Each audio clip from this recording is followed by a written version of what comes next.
Hello, everyone. I'm Pei-Chia. It is my great pleasure and honor to introduce a brilliant scholar and also a dear friend, Emiko OCHIAI, 落合惠美子. She is emeritus professor at Kyoto University and also professor of sociology at Kyoto Sangyo University? Sangyo University, 日本产业大学. Trained as a family sociologist and demographic historian, Professor OCHIAI is a leading expert in Asian family, gender, and welfare state. She has published proliferately in both Japanese and English. Her award-winning book, also a bestseller in Japan, was translated into both English and Chinese. The English title is The Japanese Family System in Transition, a sociological analysis of family change in post-war Japan. The Chinese version, 21世纪的日本家庭何去何从, now has a 4th edition. Before Professor OCHIAI retired from Kyoto University in 2023, she led several important research projects and centers, including Kyoto University Asia Studies Unit, and the reconstruction of the intimate and public spheres in the 21st century Asia, GCEO program. I really admire her efforts in organizing research networks and collaborating with the sociologists from different countries to produce comparative studies of Asian families and society with the aim of reconstructing sociological theories from Asian perspectives. Professor OCHIAI has co-edited several English books. Just to give you some examples, Asia's New Mothers, Asian Women and Intimate Work, and 4 volumes of Asian Families and Intimacies. She is also editing a book series at Brio entitled The Intimate and the Public in Asian and Global Perspectives. To me, Professor OCHIAI's most influential concept is care diamond. She coined this concept to bridge the micro-level analysis of care networks and the macro-level theory of welfare regime. It is also impressive that she applied this concept to compare childcare and elderly care in 6 Asian societies, including Taiwan, China, Singapore, Thailand, South Korea, and Japan. Her current research further combines the study of family, welfare state, and migration to investigate how ongoing transformation in private lives and public institutions affect each other. Today's talk will be based on her most recent book, Sociology of the Intimate and Public Sphere Beyond the 20th Century Care Regime. In Japan, this is Japanese version, 亲密圈和公共圈的社会学. We can pass the book around, if you can read Japanese.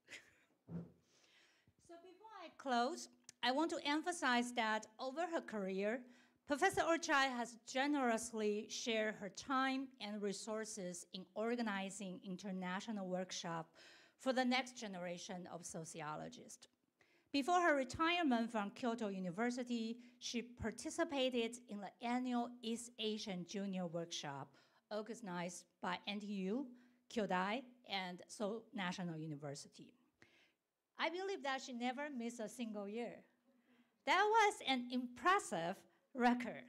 She is a great teacher who has had a profound impact on so many of us in Asia. So Professor OCHIAI will deliver the talk for an hour and will follow by Q&A. And also want to remind you that there is going to be a reception to follow. So please join me to welcome Professor Emiko OCHIAI.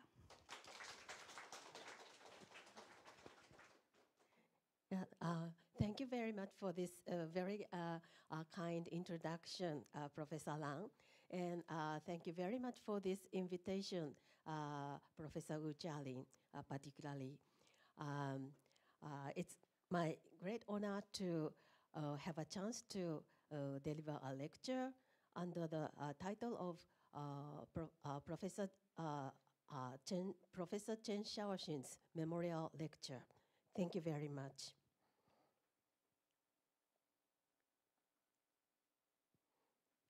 So let me sit. This year, the Japan Sociological Society is to celebrate the 100-year anniversary. It means it was founded in 1924. As you heard, Professor Chen Shao-hsing entered Tohoku University in 1929.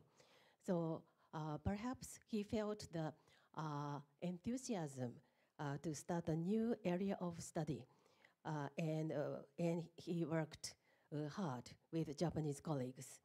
So I am very happy to have this occasion with Taiwanese colleagues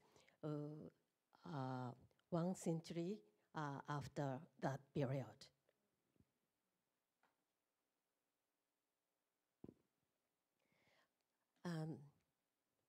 As Professor Chen Shao-hsing did, I will use demography as the basis to understand social change.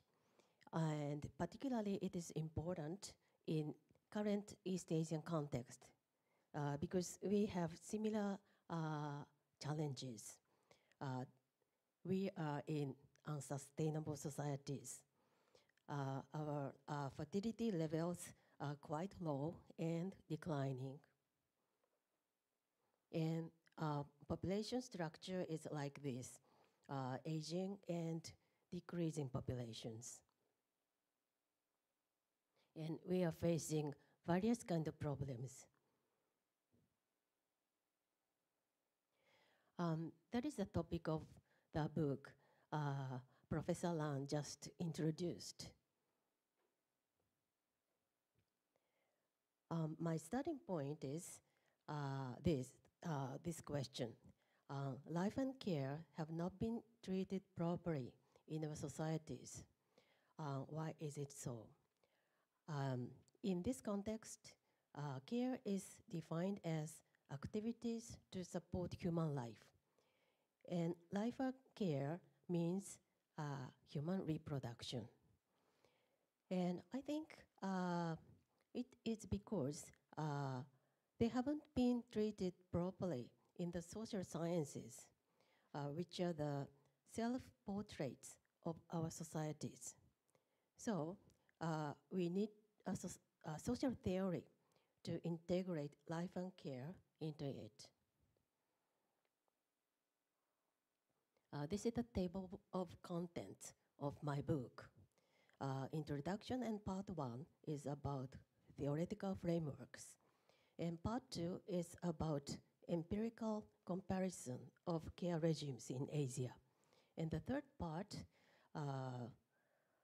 focuses on Japanese path in a global context. I'm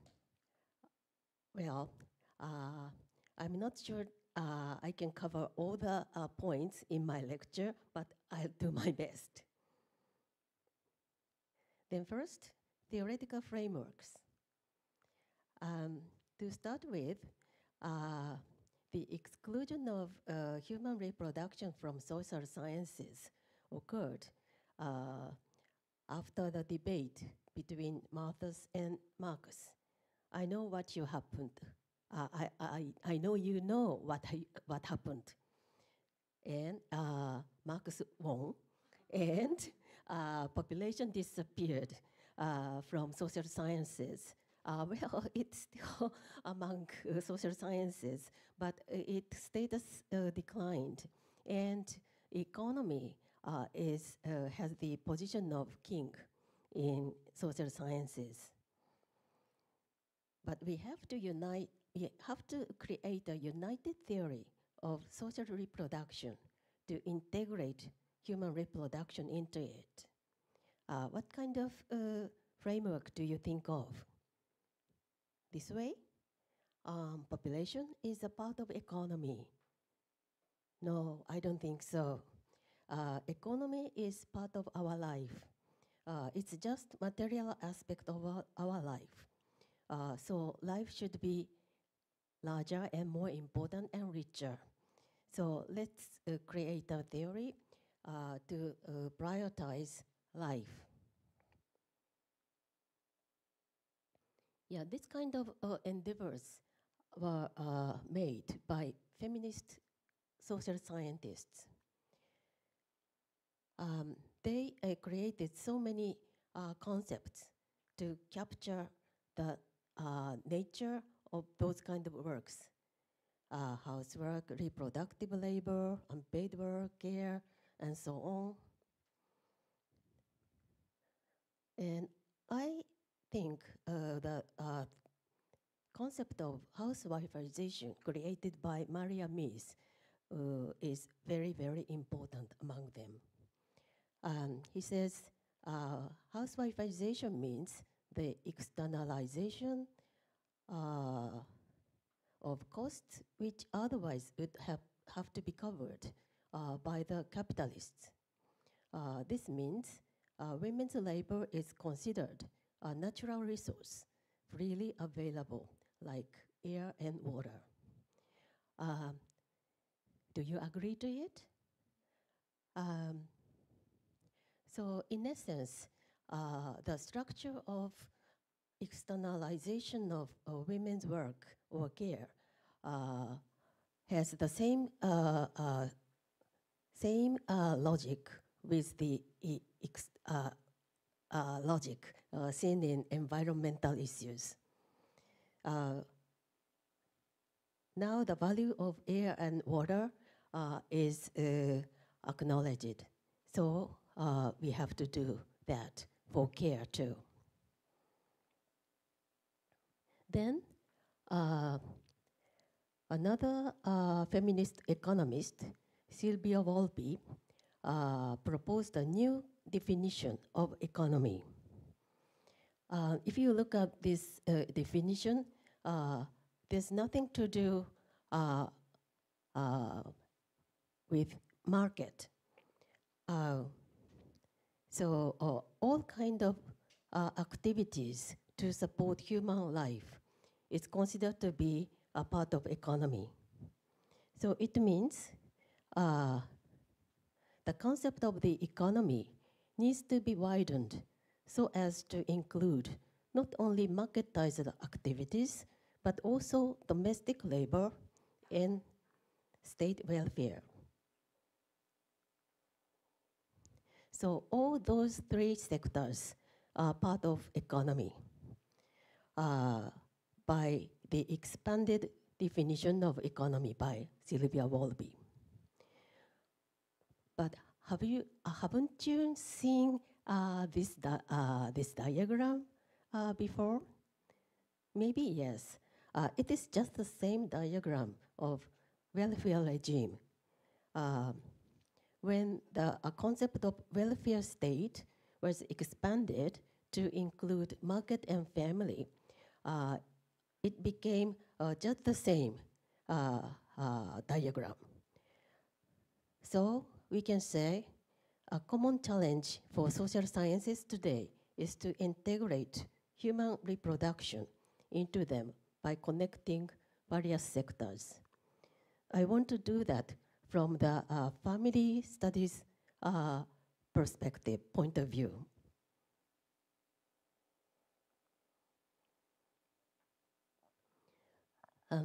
I want to add 3 perspectives in this book. They are not necessarily included in the frameworks proposed by feminists. Historical, demographical, and Asian perspectives. Historical perspective is important to liberate us from the current regime. Regime is the period when the structure is maintained.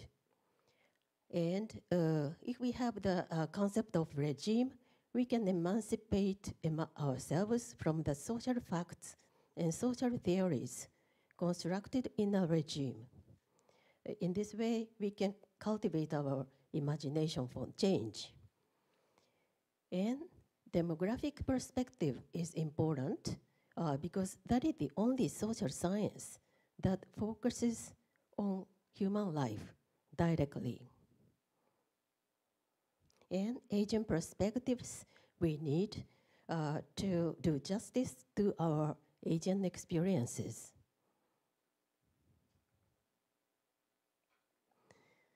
Combining the first two, history and demography, I propose this concept, the 20th century regime of social reproduction.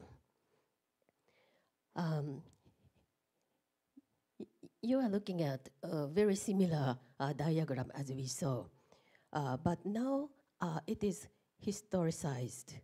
Now it is placed in history. Now it is called the 20th century regime, and it started by the first demographic transition, and it ended in the second demographic transition. And the three sectors had specific forms: Keynesian welfare state, Fordism, and full employment, and modern family with male breadwinner system. And the most important thing is that the intimate sphere is separated from the public sphere very clearly. And the state sector and the market sector are forming a public sphere together. This structure was created in 20th century, according to Jürgen Habermas. If you read his book very carefully, this type of change is shown.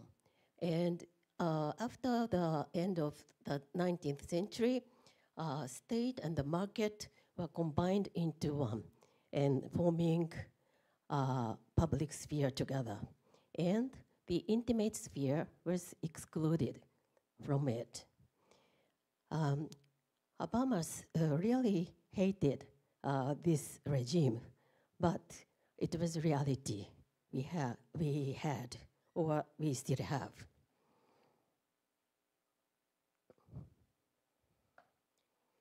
Among the three perspectives, I think demography is most important as theoretical foundation. Demography is a foundation for the theory of human life. This is what I already told, the only social science that focuses on human life. And it is also the foundation for the theory of social change and the theory of globalization. In what way? Yeah, I'm pretty sure you know about demographic transition, the first and second one already. And I want to use these concepts to define first and second modernities. First and second modernities is terms used by Ulrich Beck and Giddens. But they do not relate these concepts to demography deeply. I heard Ulrich Beck didn't have a good relationship with demographers, German demographers. But I really think it is quite important to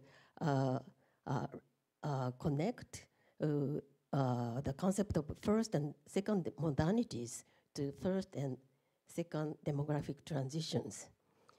I'm only showing the conditions for the family sector. But still, you can see low mortality and low fertility increased family stability, and it standardized the families. So this is one basic basis for the formation of the modern family. And a large working age population pushed women out of labor force. This is housewifeization. So a modern society with a gendered modern family as its unit became possible by the first demographic transition. So now the family is a firm unit and separated from other part of the society. Outsourcing of human reproduction to the family became possible. But by the second demographic transition, all these conditions were decayed. So we are now moving on to another stage of modernity. And then migration. As I said, demography can be the basis of the theory of migration. I think you have heard of the term international migration turnaround used by Van de Kar. In the after the first demographic transition, okay, because the death rate decline before birth rate, there was a period of population increase shown in green line in this graph. At that time, there was a period of emigration, pushing my population out to other countries. Can you see this? This pink line. So in this way, the first demographic transition caused out-migration. But the second demographic transition made population, working age population. Population vacuum for immigration was created. So international migration turnaround occurred.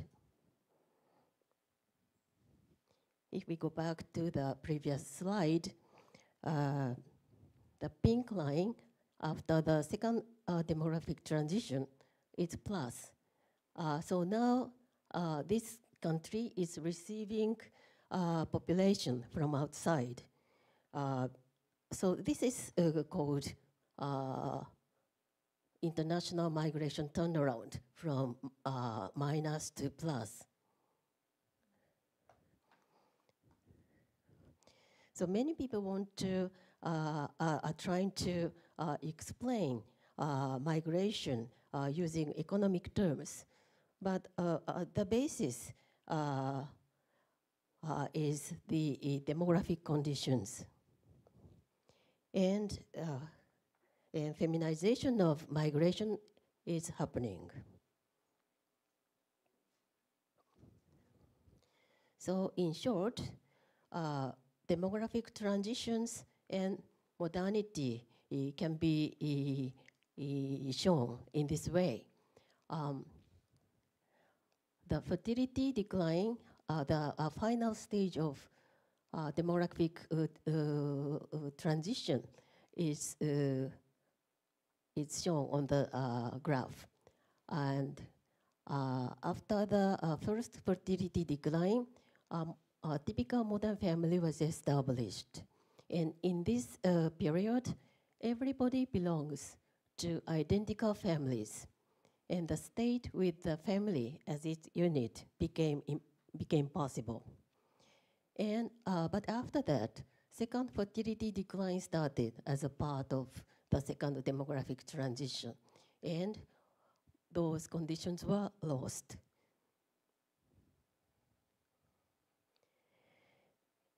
And as I said, large population size in the working age population is caused housewifeization of women. And it worked as a precondition of the modern family with gender division. But the second demographic transition changes this condition, and the housewifeization of women is happening. Of course,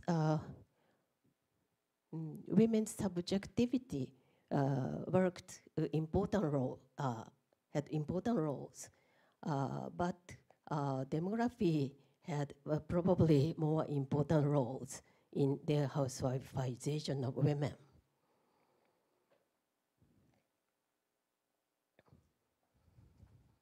The period between the two fertility declines and housewifeization and the housewifeization is the period of first modernity, as I defined. In that period, this type of society was created. State, civil society, and family. And all individuals had their own family. I think we can call this Hegelian modernity. Hegelian, because Hegel was the first person who proposed this type of social structure as the modern social structure. And everybody has a family, and everybody belongs to a state. We have been thinking that this is taken for granted, but it is not so true. And now we are in second modernity. Now we have a wider market, at least, and civil and global civil society larger than state. And some families are becoming transnational families. And some individuals do not have his or her own family. So now we are witnessing the structural change in this way.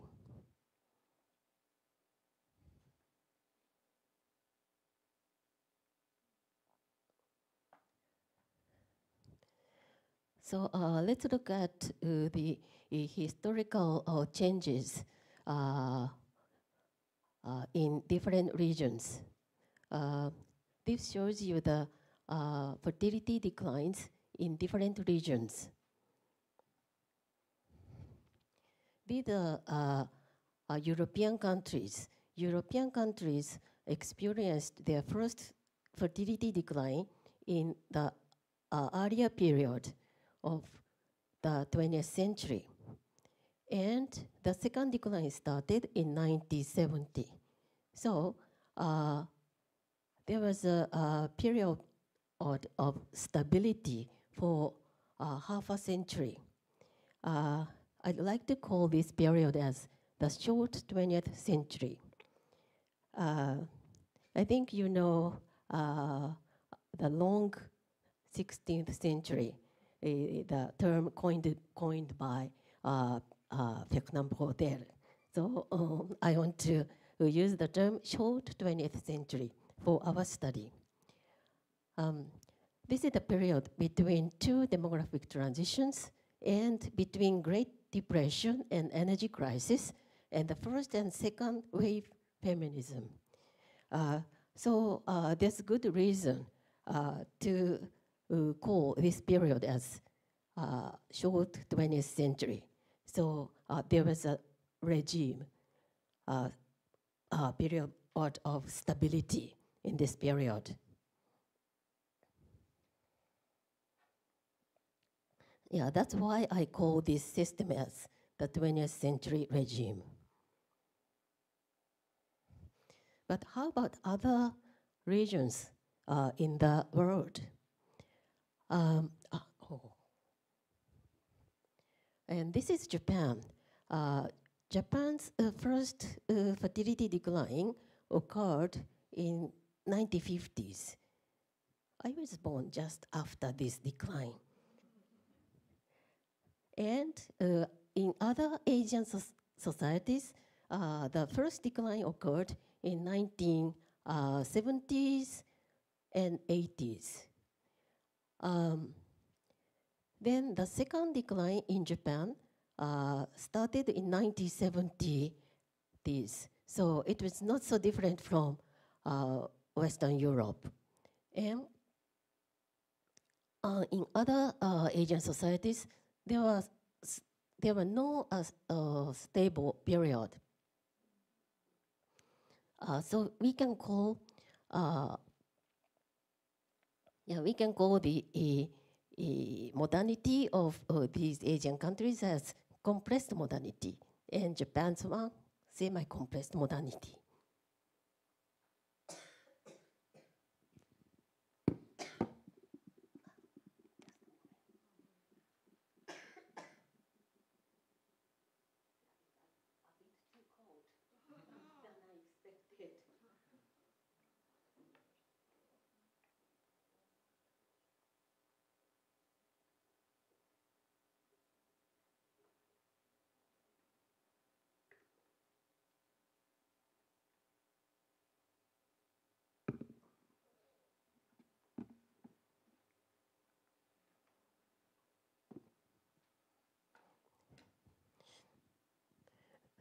So this shows you the differences between European modernity and semi-compressed modernity in Japan and compressed modernities in other Asian countries. Because of these differences, international migration occur. So that is the basis of this kind of second modernity.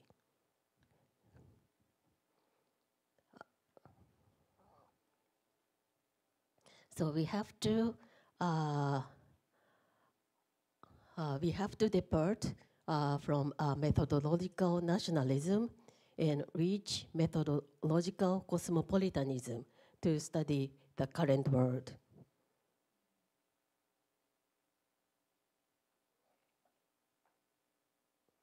Okay, then let's move on to the next part, comparison of care regimes in Asia. Before going to field work, we have to do some literature review. Probably you have met this kind of sentence at the beginning of some studies, some article you read about care. Care has been provided by the family, mostly by female family members, particularly in Asia. Do you agree to this statement? May I ask you to raise your hand if you agree to this statement, please? Oh, thank you very much. I don't think so. Yeah, because care has been provided by various sectors in history, and it was familiarized only in the first modernity. And in the second modernity, we are witnessing defamilialization of care. Yeah, I can tell this based on the literature review we did together with the scholars from 9 societies.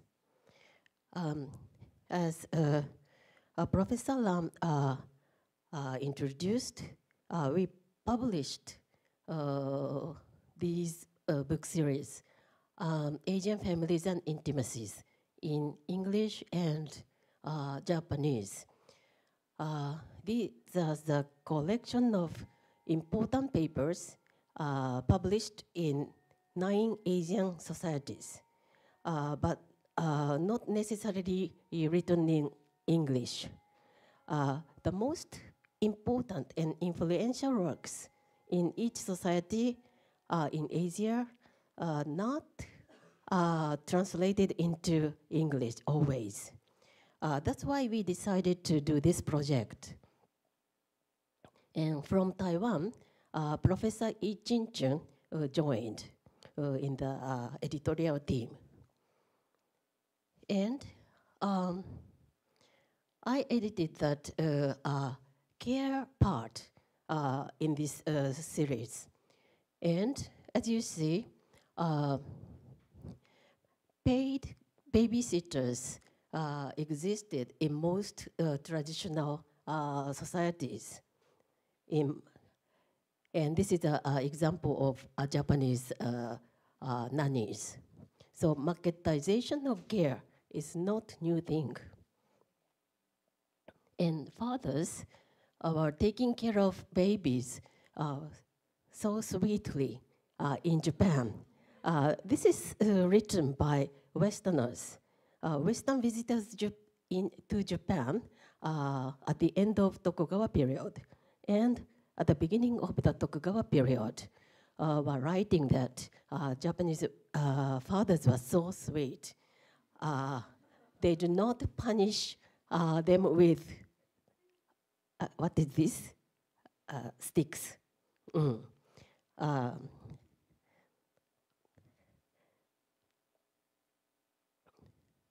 So care was given by various sectors and various kind of people.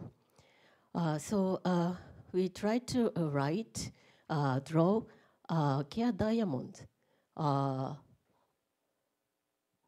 in historical period and contemporary period. There were no big difference. And even in historical period, local government was doing something in care provision or financial support, and domestic helps existed. So it is a myth that to say that care is usually provided by the family and family members, female members.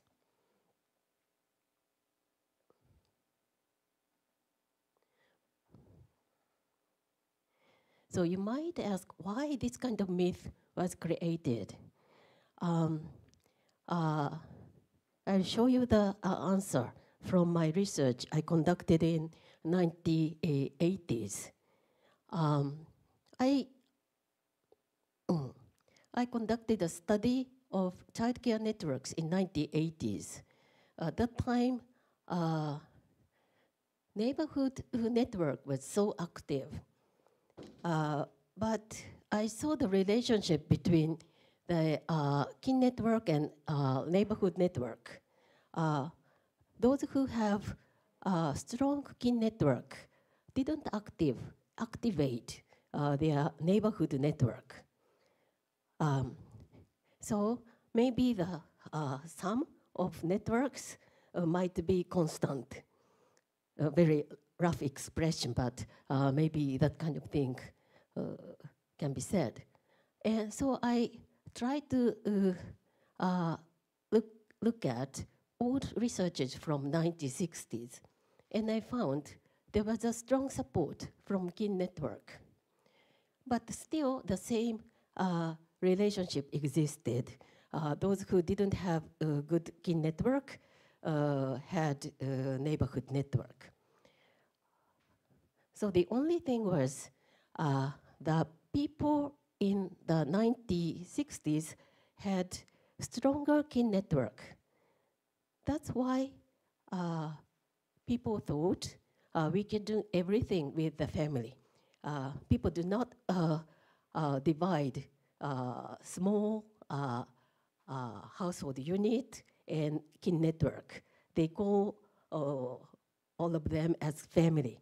So in the 1960s, people thought we can do everything about childcare inside the family.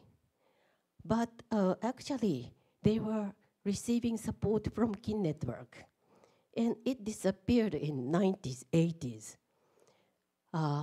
That's why various kind of childcare problems started in 1980s Japan. And so here, demographic transition is playing very important role, as you see. The parents in the 1960s belong to the transitional generation with high fertility and low mortality. So the population size of this generation was large. But if we have a micro perspective, it means they had many brothers and sisters even after growing up. They didn't die in the process of growing. So this is an exceptionally strong kin network in this period. So reconstruction of childcare networks is necessary in response to demographic changes. This is demographic generations, transitional generation. Yeah, in Japan, it was the generation who were born between 1925 and 2050. I want to know which generation is transitional generation in your country. Maybe later you will answer. Then,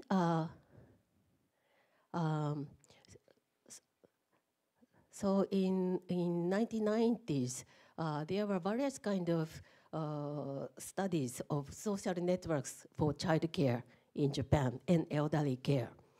And those scholars who were involved in those kind of studies decided to do some research outside Japan. We wanted to know how Asian people, our neighbors, are solving this problem. So we conducted studies in 6 countries, and we added 3 more, but it didn't work well. So basically a 6 country comparison. And this is the name of the research group. At that time, age structure of Asian populations was like this. Only Japan was aged. Black line shows Japan's age structure. Only Japan was aged. But other countries had big proportion of people in working age, so population bonus period. And it is not only good for economy, as I said, it's also good for making kin network to support each other.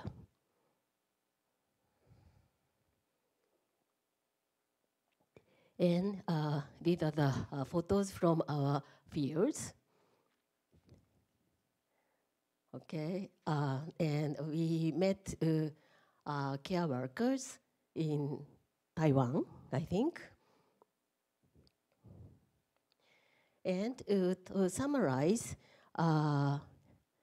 we could see care networks of this kind in these 6 countries. The role of the relatives was strong because of the demographic condition, as I said. And In some countries, domestic workers are playing an important role, and socialist China and developmentalist Singapore provided good institutional care. But in Japan and Korea, well, mothers were suffering from isolated caregiving.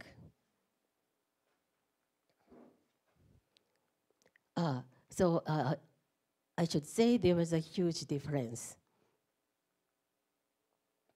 And we also found interesting thing. There was a interesting relationship between the type of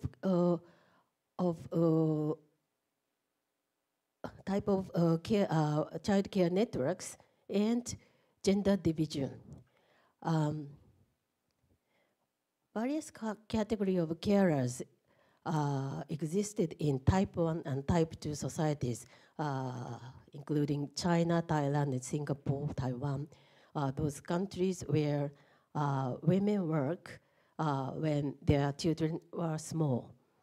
But in the M-shape curve societies in Korea and Japan, no effective carers other than mother existed. So gender role and care networks have a strong relationship. Then elderly care, children were playing most important role. But this was because of the strong kin network, as I said. Maybe it is changeable. And care workers were also used in Singapore and Taiwan. But as I said, in this period, we conducted the research in 2000. In 2000s, the aged society was yet to come in Asia, other than Japan.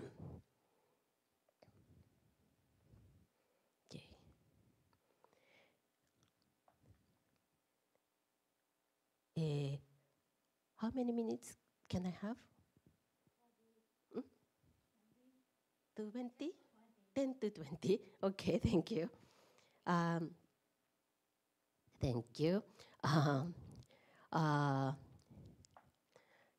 Yeah, after doing this field research, I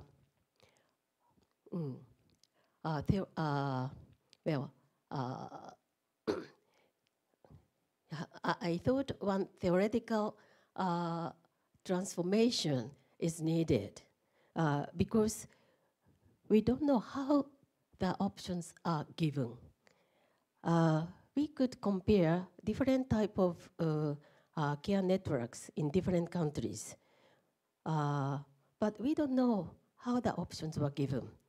For example, in Japan, there were no options to hire domestic workers because there are nobody.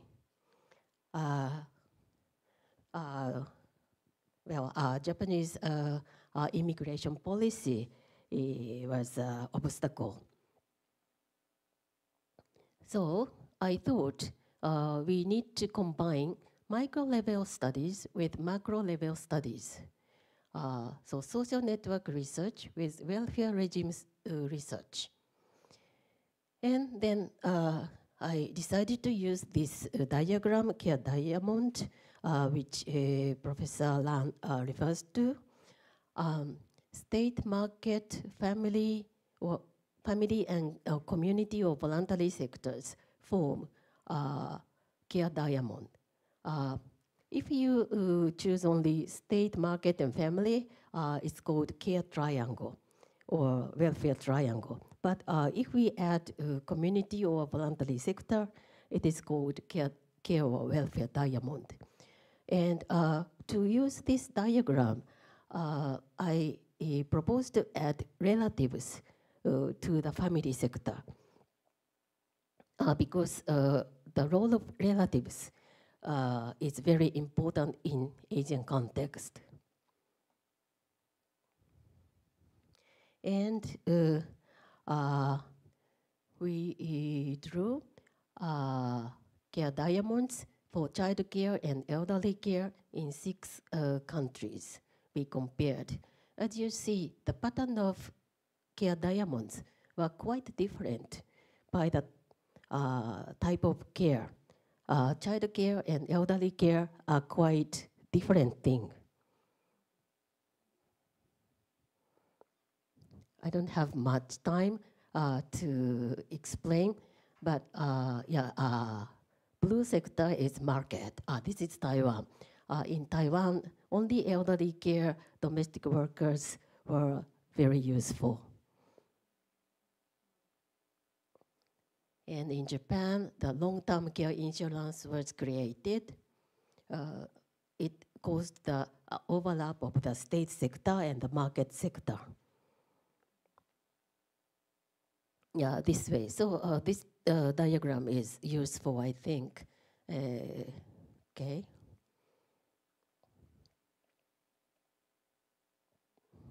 So in this way, we can think about familialization of care and defamilialization of care. In the 20th century regime, familialization of care occurred. But in the post-20th century regime, defamilialization of care is happening. It means internalization of care into the society, in the public sphere. So sharing the care burden by various sectors. So this shows you the image of familialization of care and defamilialization of care. In the 20th century regime, the family sector was enlarged, and other sectors became smaller. But they didn't disappear. This is an important thing. It is not possible at all to provide care only by families, always. But after the 20th century regime, market sector and state sector were expanded, and also community and association sector. But in what ways it differs by society? So we can think about the directions of defamilialization of care. At least we can think about defamilialization through the market and through by the state. This diagram shows this. You might think this is a very easy diagram to make, but I was criticized harshly when I presented this in Oxford, because conventional European social policy researchers think state and market should be the end of one line, not to cross. Yes, I can name later. Okay, but I think it's really important to cross these two lines. In this way, we can divide social democracy and socialism. They are completely different. So North European scholars agreed to me very much. So there are at least liberalism, socialism, social democracy, and familialism. But if we think about 4 sectors, we can think about another direction toward community.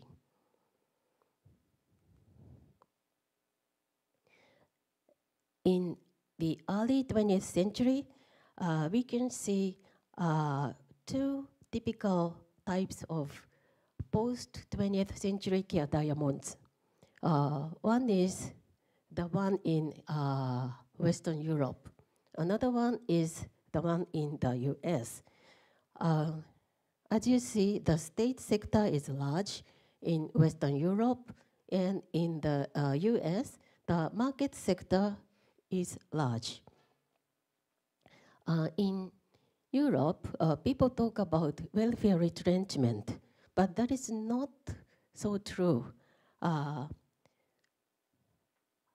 State are still playing important role as financer and regulator. So the state sector is overlapped with market and NGO, NPO, because they are financing those activities.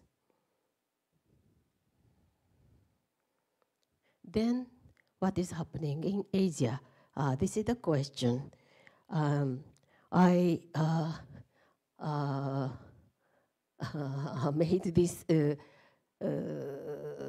figure about child care and elderly care in 6 Asian countries.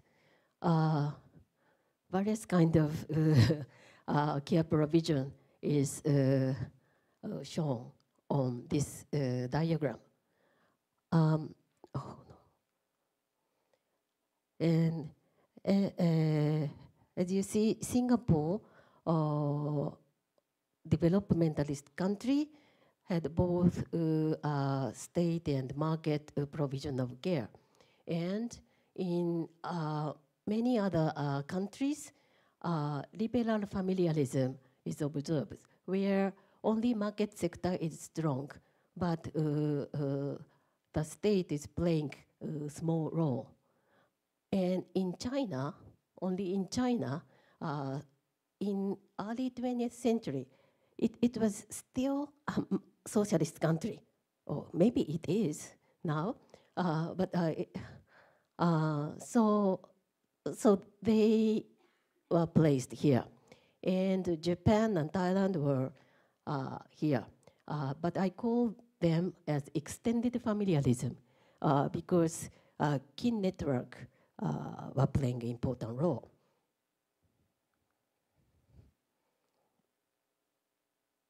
Then, what is the effect of defamilialization of care on gender and fertility? As you see, many Asian countries have good care provision from various sectors. Does it mean it helped high labor force participation of women and high fertility? What do you think? Yeah, only women's labor, but no high fertility. As we saw, Singapore has quite good care provision through market and state, but their fertility level was not high. So we thought we have to think about something else. So I decided to make this kind of diagram. My idea was to divide care provision and care finance. So this is my original diagram. So if we cross these lines, we can see we can make 4 sectors, 4 areas: familialism, defamilialism, and liberal familialism, and supported familialism. In liberal familialism, care provision is defamilialized, but the families have to pay for the cost. So it is not easy to increase fertility.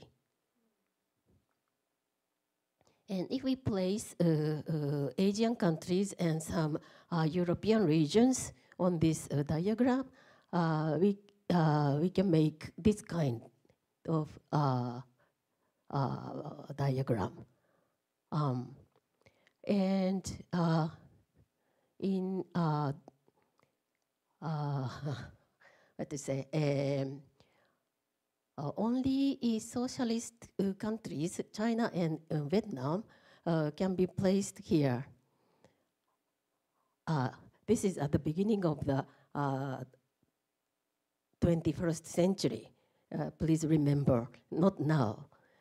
And Japan was most familiarized. And Korea, Taiwan, and Singapore were all liberal familialist countries. Why is Japan most familiarized? I think it was the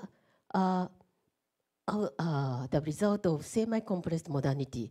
Japan established a modern family and prisoned in that stage. But in other Asian countries, didn't have a period of stability. So they were free to move on to another stage, global capitalism. And they formed liberal familialist countries. However, in 20 years, the position of the countries changed. This is only tentative diagram, but well, now China moved from here to here, and we are moving to. Now it's more important which policy directions each societies take. Now, compression of modernity is not so important as before. Policy decisions of each country is making groups of countries. Japan, Korea, Taiwan are trying to construct welfare states of European type. And Singapore is against the welfare state. And state-controlled temporary migration of domestic and care workers is still strong. And in China and Vietnam, really it's difficult to say. Some people say they are moving from socialism to welfare state. But refamilialization of care is an issue, particularly in China, not in Vietnam. So this is what we are witnessing in Asian societies. So I think I'd better stop here. Thank you very much.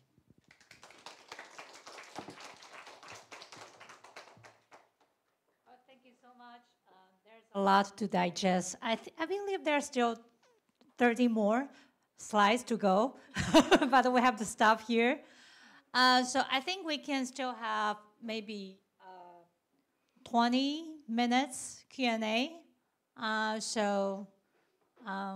Please briefly introduce yourself before raising your question. Now the floor is open.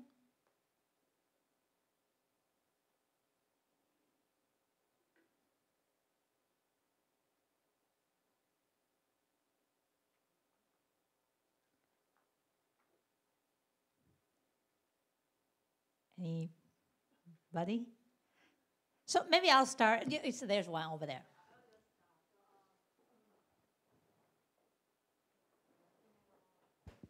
Thank you. My name is Yunyu Chen. So I am an associate professor at the Department of Law, like next to this building. So I teach family law and legal history. So I'll just start with a short question, and maybe more questions will come out after this, and including myself. So because I'm interested in history, so the short question is, like, when you talk about familism and the extended familism, or family and extended family, what do you mean by, like, family, these two terms, especially when you mention, like, actually maybe when people refer to the term family, there can be different meaning in different society or history. Yes. Family or familialism? Family. Yeah, I mean, I heard about, like, extended family or familism, so I'm just curious about. Other mean family means nuclear family. How do we count like grandpa, like auntie? Yes. Yes, it's a very important point. Usually in the Western context, the term family refers to nuclear family. But in the Asian context, that is different. In Europe, household is larger than the family, usually. So sometimes historical demographers particularly count the number of families inside living together in one household. But in the Asian context, family is larger than household. We can define, we can use the definition like this. So the definition of family is, of course, important. But in my argument, I use the term family close to Western definition to make my paper understandable. And I use the term kin network or kin organization when I refer to a larger part. That is extended. But if there are, so the term extended familialism means not only the household, the unit living together, but also the kin members living outside the household are playing an important role. Clear? Yeah, Ming-Shou. Michelle, thank you very much for your talk today. I learned that. I really like the macro theorization. And you put that up. I think you done a right job to put family in the center of the investigation. And I'm curious about what you talk about the Japanese difficulty in transition to the second modernity. And you mentioned that because a nuclear family and housewifeization is more entrenched, because Japan is the first Asian country to go into modernity.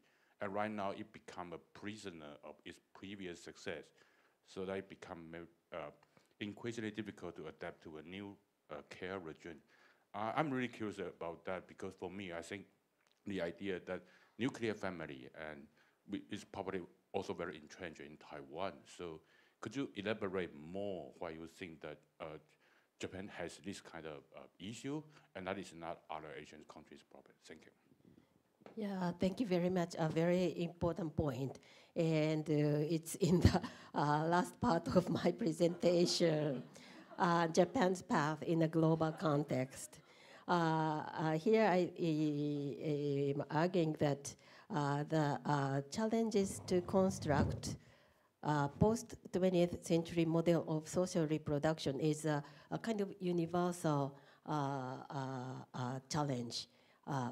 But the solutions were different. In the European countries, they were kind of successful in social innovations in terms of gender role changes, welfare state transformation, and receiving immigrants. And here I wanted to argue the importance of immigrants to keep population level, but I don't have much time. And in Japan, something else happened. In Japan, 1980s was an important period. It was the period when Japan was at the peak of economic success. At that time, Japanese politicians thought there's nothing to change in our system. We can just consolidate our system. And at the time, Japan just established a modern society, similar to Western type, and the politicians decided to consolidate that system. And at the time, so I use the term institutionalized familialism. In the same period, institutionalized individualism was established in the Western countries. But Japanese politicians were saying that, yeah, that's because of cultural difference. And our culture is different and superior. I call this self-orientalism, Orientalist view applied to ourselves. Then the politicians made this failure. In 1980s, Japanese care system was working well only because of good demographic condition, according to my argument. But they thought it was a cultural thing and institutionalized familialism. But I think this is a good lesson for other Asian countries.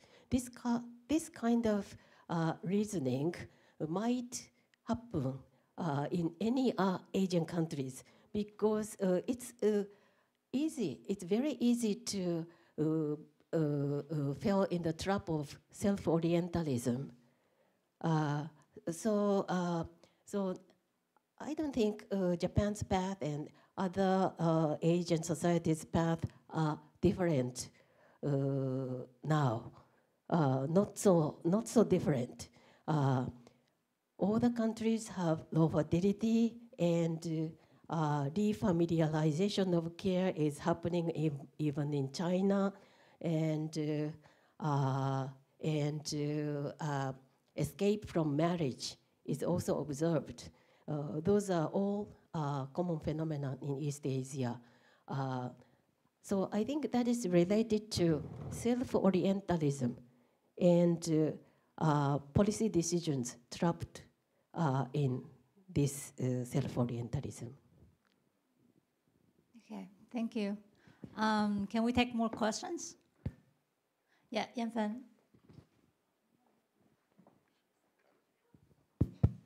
Thank you for this very in-depth lecture. I learned a lot. And one thing I'm curious if you have explanations, or maybe some scholars have explanations to why Japan experienced this semi-complex modernity, while Taiwan, Korea, actually experienced compressed modernity. So what made the demography in Japan stabilize during certain period of time before it head into the low fertility again? Yeah. I don't know if it's too much to ask for explanations. Thank you very much for a good question. That is because Japan experienced the first decline earlier. It was because Japan's economic and social developments occurred earlier. And it was because, I think, Japanese societies was ready for modernization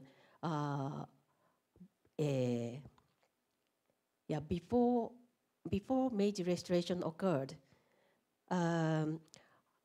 Yesterday I gave a lecture about traditional Japanese families. My point in the class was standardization of the family occurred before Meiji Restoration. So it was not the result, but the course of successful Meiji Restoration. So and regional diversity was decreased, and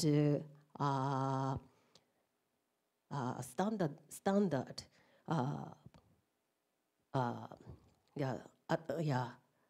some kind of standard existed all over the country. In 18th century, that regional diversity was so big, but it diminished in 19th century. I think it was one reason of Japanese fast modernization. Thank you. Hi, Emiko, thanks for your presentation. I try to link your presentation with with Chen Shao-hsing's first lecture about it was a presentation by a scholar, a migration scholar called Peggy Levitt, and she and her team developed a concept on hybrid transnational social protection. So she also have similar a similar framework about the role played by the states, the market, the civil society, and self.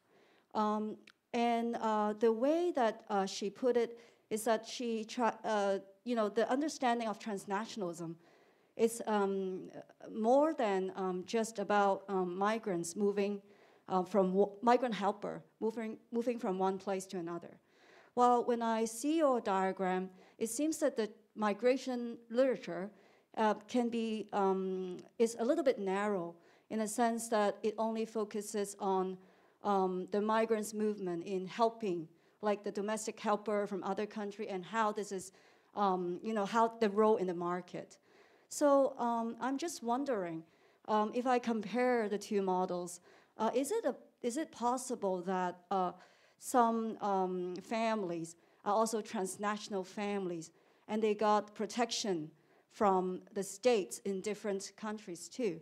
Or the insurance market, the insurance, say I bought insurance in Hong Kong, I can use it in here. I bought insurance in Hong Kong, I can use it in Canada.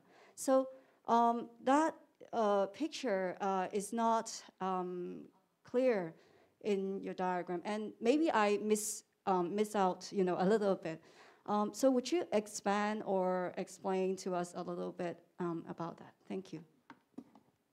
Yeah, thank you very much. I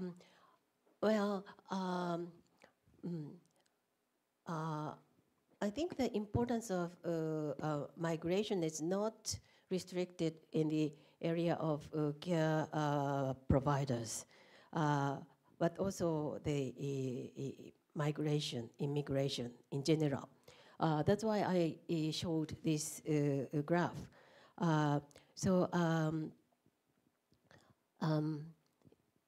In receiving immigrant is kind of importing people who are the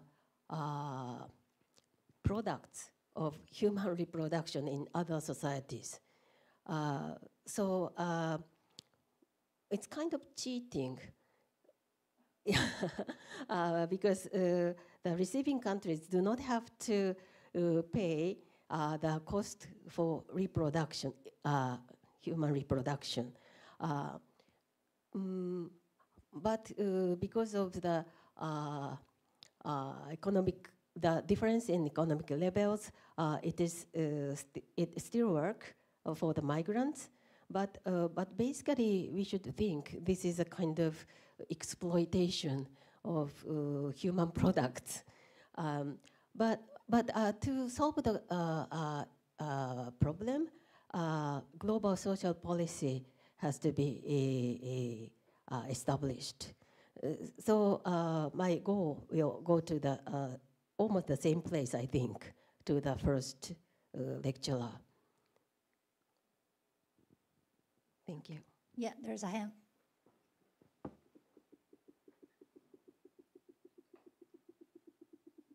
I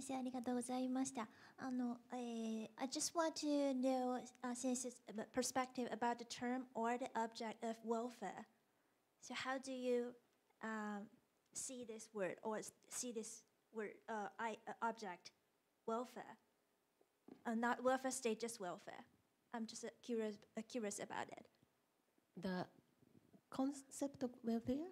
Yes. Objective? Just I just want to know your opinion about this word. Since you have mentioned the welfare state, or welfare regime, and connected with the care regime and the work you have presented. Okay. It's closely related to human reproduction. Welfare is to support well-being of people. Well-being is good quality human reproduction. Yeah, if I define very briefly. Thank you so much. Thank you. So maybe I can take this opportunity to ask my questions. So I have always wondering why many countries, including Taiwan, has a different attitude and also policy orientation in arranging elderly care and child care, right? As you show in your diagrams about the comparison of a country, I think with the exception of Thailand and China, right, all the other countries see these two types of care quite differently, right? So could you share some of your thoughts, especially in relation to your theories? Thank you very much. Very good question. I have noticed that European countries are more focused on child care, not elderly care. How to say? They didn't mind to socialize elderly care, but they have this strong intention to put the responsibility of child care onto the families. The society is helping, but still they want to say the main responsibility is on the families. I'm involved in family law revision now, and maybe I shouldn't say that.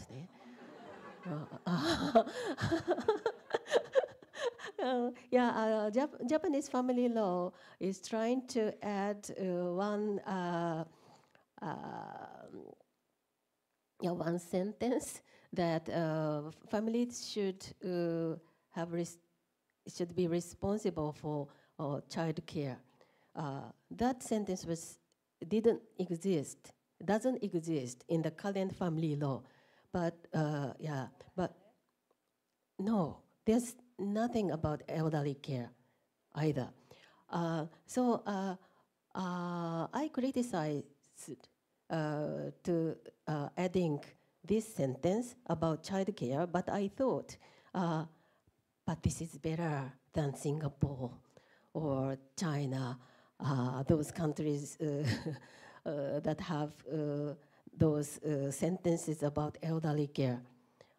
In Asian countries, when they talk about welfare, elderly care comes first. But in European countries, child care came first. Maybe there is cultural factor. I hate to include a cultural factor easily, but I'm thinking about this way. But of course, diversity exists among Asian countries. Okay. Anybody want to ask the last questions? Yes?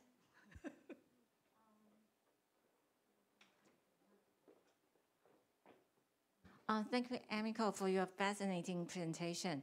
And I appreciate that you put care at the center of analysis. I think now sociologists really pay attention to this concept. My colleague Yu Ru is teaching sociology of care this semester, so I was waiting for her questions, but she didn't. So my question is about, it seems that in your presentation, care is mostly provided by human beings. But nowadays, technology has been involved. Japan is a big innovator. I thought you were going to talking about animals. Pets. Yeah, I leave animals to you. Robots, for example, have been, imagined that to do the care work, just like the process of automation in manufacturing. So and Japan is the leading country in the world to have the technology aspects in the care. So I would like to hear your comments about that.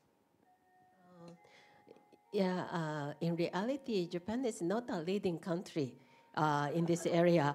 If you visit elderly care centers, you can tell this easily. It's just propaganda. And my Norwegian friend told me that Japan is trying to give the part of human life which shouldn't be given to machine. The first. So caring is more humanistic thing to do.